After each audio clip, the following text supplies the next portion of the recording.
వీక్షకులందరికీ నమస్కారం.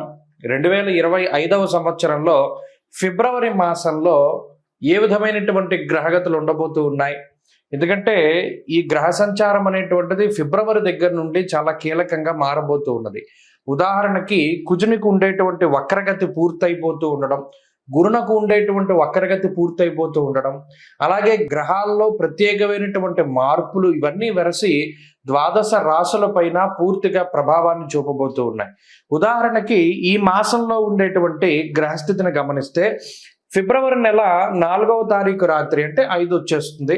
5వ తారీఖుల గాయతూ గురుని యొక్క వక్రగతి పూర్తయిపోతుంది. ఇప్పటి వరకు వక్రించినటువంటి గురువు ఇక రుజుమార్గంలో ప్రయాణం చేస్తూ తన యొక్క సాధారణ ఫలితాలని ఇవ్వబోతూ ఉన్నారు. ఇక కుజుడు ఇప్పటి వరకు వక్రించి ఉన్నటువంటి కుజుడు ఈ 25వ తారీఖు తోటి ఫిబ్రవరి నెలలోనే తన యొక్క వక్రగతిని పూర్తి చేసుకుని తిరిగి మరలా తన యొక్క రుజు మార్గంలో ఆయన ప్రయాణించబోతూ ఉన్నారు.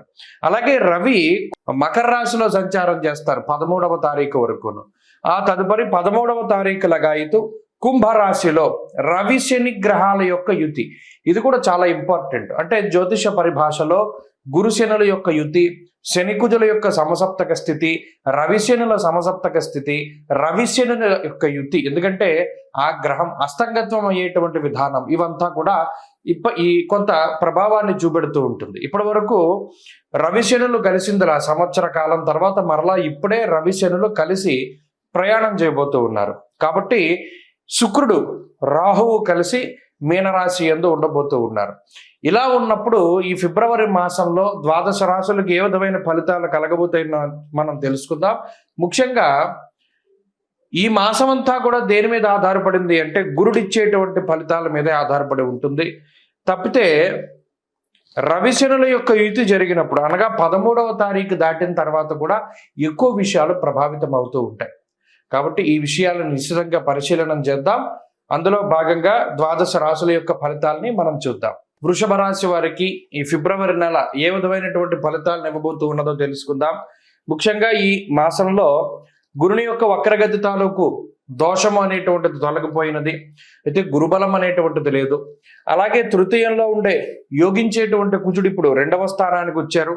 అది కూడా ఈ మాసం చివరిలో వక్రగతిని వదిలిపెడుతున్నారు.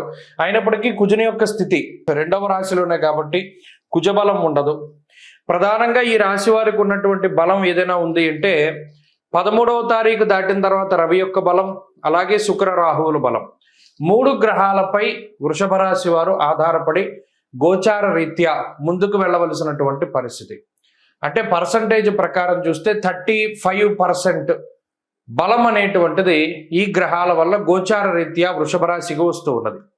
35% అంటే పాస్ అయినట్టే, ఫెయిల్ అయిపోయినట్టు కాదు. ఈ గోచారం అనేటువంటిది ఎక్కడికక్కడ మిమ్మల్ని నిలబెడుతూ ఉంటుంది. నిలబెట్టడం అంటే ఏంటి? ఎక్కడ పడిపోకుండా. అలా అని ఇది చాలా అత్యద్భుతమైన స్థితి కాదు. ఎందుకంటే బలమైనటువంటి గ్రహాలు అనుకూలతలు ఏమి చూపించట్లా. జన్మగురుని యొక్క దోషం ఉన్నది, 2వ స్థానమందు కుజుని యొక్క స్థితి ఉన్నది, భాగ్యరవి యొక్క దోషం ఉన్నది. అలాగే 13వ తారీఖు దాటితేనే కానీ రవి అనుకూలత లేదు. రవి రాహు శుక్రులు మాత్రమే 13వ తారీఖు దాటాక అనుకూలిస్తూ ఉన్నారు. అందువల్ల సాధారణమైన మాసమే. ఇదేమి భయంకరమైన ప్రతికూలతలు ఉండవు, భయంకరమైన అనుకూలతలు ఉండవు. ఏదైనా అడపాదడపా కొంత మంచి జరిగితే రాహు శుక్రుల యొక్క కలయిక లాభస్థానంలో ఉంది కాబట్టి మొండి బాకీలు ఏమైనా వసూలు అవ్వడానికి ఈ నెలలో కొంత అవకాశం ఉంటుంది. అంటే ఏంటి? ఎక్కడో మనం వెచ్చించినటువంటి ధనం ఎవరికో అప్పుగా ఇచ్చో లేకపోతే ఇంకో చోట ఎక్కడైనా డబ్బు స్ట్రక్ అయిపోయినటువంటి పరిస్థితులు ఉంటే అవి ఈ మాసంలో ఏమైనా మీకు రికవరీ అవ్వడానికి ఆస్కారం ఉంటుంది. అలాగే తాకట్టు పెట్టినటువంటి బంగారపు వస్తువులు కానీ, బంగారం కానీ, లేదా మీకు సంబంధించినటువంటి ప్రాపర్టీస్ కానీ మరలా వాటిని తిరిగి ఆ తాకట్టు నుండి విడిపించుకోవడానికి కూడా ఈ నెల చాలా ఉపయోగపడుతుంది. అలాగే ఏదైనా కొత్తగా వాహనాలు కానీ, వస్త్రములు కానీ, వస్తువులు కానీ, బంగారాన్ని కానీ కొనుగోలు చేయడానికి ఈ గ్రహస్థితి ఈ మాసంలో చాలా ఉపయోగపడుతుంది. శుభ కార్యక్రమాలు జరగడానికి, దైవ దర్శనాలకి, తీర్థయాత్రలకి ఈ గ్రహస్థితి చాలా ఉపయోగపడుతుంది. అలాగే విచారే నవమే రవో అంటూ ఉన్నది శాస్త్రం. 13వ తారీఖు వరకు 9వ స్థాన సంచారం రవిగ్రహానికి కొంత మీకు విచారానికి కారణమవుతూ ఉంటుంది. విచారము అంటే ఏంటి? ఏదో మనం ప్రణాళికాబద్ధంగా జీవనాన్ని గడపలేకపోతున్నామనో, బరువు పెరిగిపోతున్నామనో, లేదా పక్క వాళ్ళలాగా మనం ఆనందంగా లేవనో, లేదా మన తోటి ఉద్యోగస్తుల్లాగా మనకి ఉద్యోగంలో అంత శాలరీ రావట్లేదనో, ఏదో ఒక రకమైనటువంటి విచారము అనేటువంటిది ఉంటుంది. అయితే ఇది మీరు వదిలిపెడితే వెళ్ళిపోతుంది ఈ విచారం. కానీ అనవసరమైన విషయాలు పట్టించుకోవడం ద్వారా ఈ విచారాన్ని కొని తెచ్చుకున్నటువంటి వాళ్ళు అవుతారు వృషభ రాశి వారు. మీ పని మీరు చూసుకుంటూ ఉన్నంతలో ఆనందంగా ఉంటే ఏ ఇబ్బంది ఉండదు. పక్క వాళ్ళతో కంపేర్ చేసుకోవడం ద్వారా కొంత ఇబ్బంది పడవలసినటువంటి పరిస్థితులు. ఆ కంపారిజన్ కూడా ఈ రవిగ్రహం కారణమవుతారు. మీలో ఉత్సాహాన్ని తగ్గించడానికి, మీలో ఆత్మవిశ్వాసాన్ని తగ్గించడానికి 9వ స్థానంలో ఉన్న రవి ఎప్పటికప్పుడు ప్రేరేపిస్తూ ఉంటారు. కాబట్టి అటువంటి మాయకి లోను కాకుండా మీ పని మీరు చూసుకుంటూ పోతే ఈ నవమ రవి ఇచ్చేటువంటి దోషం కూడా తగ్గుతుంది. ఇక రవి దశమ కేంద్రంలోకి వచ్చిన తర్వాత, అనగా 13వ తారీఖు దాటిన తర్వాత గ్రహగతుల్లో కొంత మార్పు అనేటువంటిది కనబడుతోంది. మరీ ముఖ్యంగా ఉద్యోగపరమైనటువంటి సమస్యలు తగ్గుముఖం పడతాయి. ఉద్యోగంలో పై అధికారులతో కానీ తోటి ఉద్యోగస్తులతో కానీ ఉండేటువంటి సమస్యలు తగ్గుతాయి. కుటుంబపరమైనటువంటి విషయాలు చాలా బాగుంటాయి. ఏదైనా అడపాదడప అనారోగ్య సమస్యలున్నా 13వ తారీఖు దాటాక తగ్గుముఖం పడుతుంది. కాబట్టి వృషభ రాశి వారికి ఈ మాసం అంతా చూసుకుంటే ఇందులో అంత ఇబ్బందికరమైనటువంటి పరిస్థితులు ఏమీ లేవు, అలానే అంత సానుకూల పరిస్థితులు లేవు. అటు ఆర్థికంగా, ఆరోగ్యపరంగా, అన్నిటి రంగాల్లోనూ, ఉద్యోగ వ్యాపారాల్లోనూ కూడా సానుకూలంగా ముందుకు సాగుతూ ఉంటుంది. మనం ఏదైనా కోరి తెచ్చుకుంటే సమస్యలు వస్తాయి తప్పితే సాధారణంగా ఈ గ్రహస్థితి వల్ల ఏ విధమైనటువంటి సమస్యలు రావు. ముఖ్యంగా ఈ రాశి వారు ఈ మాసమంతా కూడా శ్రీ గురు చరిత్ర పారాయణ చేయడము, లేదా సిద్ధమంగళ స్తోత్రాన్ని చదువుతూ ఉండము, లేదా దక్షిణామూర్తి ఆరాధన చేస్తూ ఉండడం ద్వారా కొంత డేలా పడిపోవడం అనేటువంటిది తగ్గుతుంది. అలాగే శరీరం బరువు పెరుగుతూ ఉండడం, ఆకారంలో మార్పులు రావడం, అంత ప్రకాశవంతమైనటువంటి చర్మ సౌందర్యం లేకపోవడము, ఇలా కొన్ని ఇబ్బందికరమైనటువంటి విషయాలు ఉన్నప్పటికీ ఇవి అనారోగ్య సమస్యలు కాదు, మానసిక సమస్యలుగా వాటిని గుర్తించి తగిన జాగ్రత్తలు తీసుకుంటే ఆయా లోపాల నుండి బయటపడడానికి అవకాశం ఉంటుంది. కాబట్టి ప్రతి గురువారం నాడు నిష్టగా ఉండండి, దక్షిణామూర్తి ఆరాధన చేయండి. గురువారం నాడు శివాలయానికి వెళ్ళి దక్షిణామూర్తి ఎదుట దక్షిణామూర్తి స్తోత్రం విశ్వం దర్పణ దృశ్యమాన నగరి దాన్ని పారాయణ చేసి దీపారాధన చేయండి. మంచి ఫలితాలు సంప్రాప్తమవుతాయి. కుంభమేళ 2025వ సంవత్సరంలో మొదటి నెలలో వస్తూ ఉన్నటువంటి అతి పెద్ద హిందూ పండగగా మనం దీన్ని చెప్పుకోవచ్చును.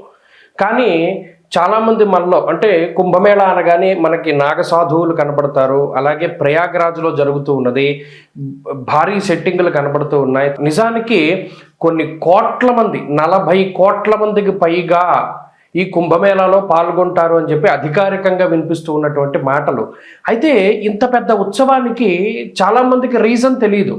అంటే చాలామంది మనలో కుంభమేళానికి వెళ్తున్నాం, మేము స్నానం చేద్దాం అనుకుంటున్నాము, ప్రయాగలో స్నానం చేస్తాము, దాని తర్వాత గయ వెళ్తాము, దాని తర్వాత కాశీ వెళ్తాము, ఇవన్నీ చెప్తారు. నిజానికి అసలు మనం చేస్తూ ఉన్నటువంటి దానికి పారమార్థికం ఏమిటి, అంటే కుంభమేళ అంటే ఏమిటి, మనం అక్కడికి ఎందుకు వెళ్ళాలి, దానిలో ఎందుకు స్నానం చేయాలి. ముఖ్యంగా పేరు చూస్తే కుంభమేళ, ఇది హిందూ పదం. కుంభ అంటే మనం రాసుల్లో కూడా కుంభరాశి మనకి కనబడుతూ ఉంటుంది. ఒక పురుషుడు ఒక కుండని పట్టుకుని నుంచుని ఉంటాడు, అది కుంభరాశిగా ప్రతీతి. అలాగే మేళ అంటే కలయిక. నిజానికి కుంభమేళ అనే పేరు ఎక్కడి నుండి వచ్చిందంటే కుండలో ఉన్నటువంటి తేనె, అంటే దీన్ని ముఖ్యంగా అమృతం కింద చెప్తారు. దేవతలు రాక్షసులు 12 సంవత్సరాల పాటు మందర పర్వతాన్ని ఆధారంగా చేసుకుని పరమేశ్వరుడైనటువంటి మహానుభావుడు శ్రీ మహావిష్ణువు ఆయన కూర్మావతారంలో కింద ఆ పర్వతం కింద ఉండగా వీళ్ళు కవ్వం కింద చేసుకుని ఈ దేవతలు రాక్షసులందరూ కూడా అమృతం కోసం ఈ పర్వతాన్ని జిలుకుతారు. అదంతా కూడా మనకి తెలిసినటువంటి విషయమే. అయితే ఇలా 12 సంవత్సరాలు ఈ పర్వతాన్ని, అంటే ఆ క్షీరసాగరాన్ని మధించిన తర్వాత 12 సంవత్సరాల తర్వాత మనకి అమృతం వస్తుంది. ఈ వచ్చినటువంటి అమృతాన్ని ఎవరు తీసుకోవాలి అనేటువంటి ఈ తోపులాట్లో ఆ కుండలో ఉన్నటువంటి ఆ అమృతము 4 చినుకులు, అంటే చిన్న చిన్నవి 4 ప్రాంతాల్లో పడతాయి భారతదేశంలో.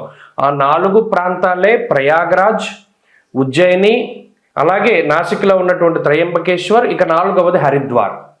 మీరు ఎప్పుడైనా చూడండి కుంభమేళాలు జరిగినప్పుడు ఈ 4 ప్రాంతాల్లోనే జరుగుతాయి. దానికి కారణం ఇది.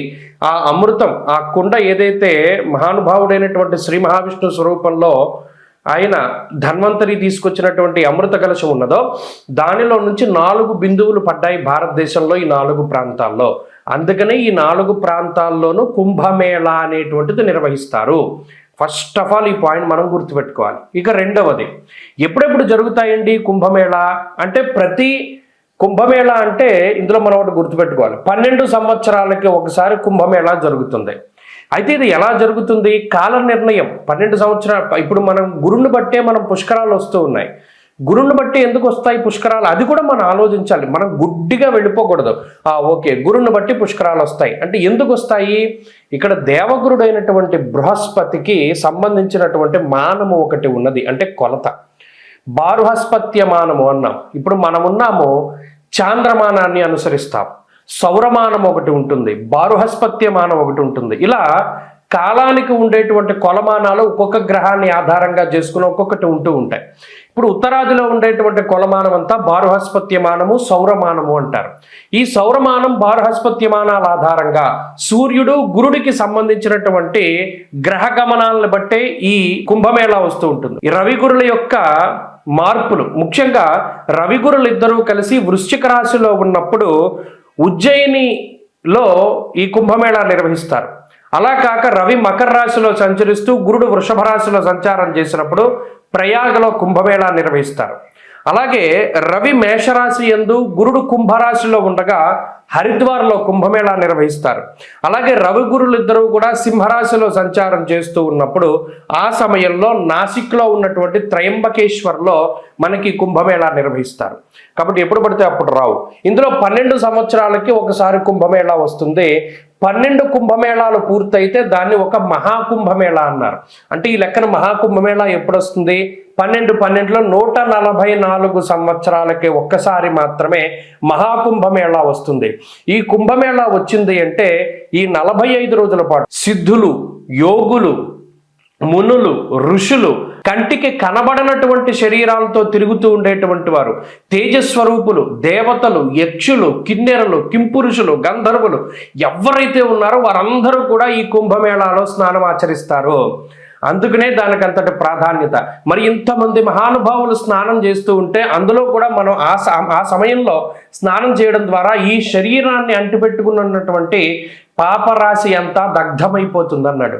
ఇంకా అంతకు మించి మానవ జన్మకి కావాల్సింది ఏముంది? ఆ స్నానం ద్వారా కుంభమేళాలో ఈ శరీరాన్ని భగవంతుడిచ్చినందుకు, ఈ శరీరంతోనే కాకుండా గత జన్మల్లో చేసినటువంటి సంచిత ఆగామి ప్రారబ్ధ కర్మలన్నింటినీ కూడా పోగొట్టుకోవడానికి ఇదొక అద్భుతమైనటువంటి అవకాశం. స్వస్తి.